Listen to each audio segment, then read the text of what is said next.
অনেকদিন হলো দক্ষিণেশ্বরে যাওয়া হয়নি, তাই মা বললো আজকে শনিবার চল পুজো দিয়ে আসি।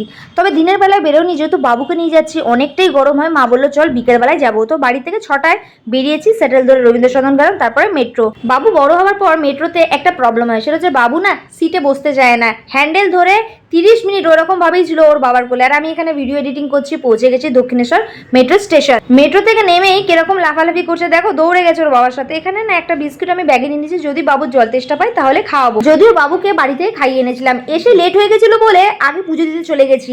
মোবাইল তো ভেতরে অ্যালাউ নেই, তাই ভিডিও করতে পারিনি, বাইরে এসে ভিডিওটা করলাম। এখানে 7:30 বেজে গেছিল। দোকানে জিজ্ঞাসা করলাম তো বললো আজকে যেহেতু শনিবার তাই 8টায় বন্ধ হচ্ছে, না হলে এমনি সময় 7:30 বন্ধ হয়ে যায়। মন্দির থেকে বেরিয়ে ভাবলাম কি খাবো, একটা রেস্টুরেন্টে বসলাম আর কি। তো মা বললো চল সবার জন্য ইডলি অর্ডার কর। এখন না বাবুর জন্য আলাদা প্লেট আর আলাদা চেয়ার রাখতে হয়, ও বসে না জ্বালায় না খেলে আর কি। দেখো এখানে টুকি টুকি খেলছে।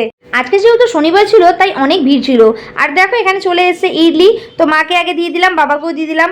আর ইডলির না আমার না নারকেলের ওই চাটনিটা বেশি ভালো লাগে সাম্বারের থেকে। মাকে জিজ্ঞাসা করলাম মা কিরকম খেতে, মা বললো দারুণ।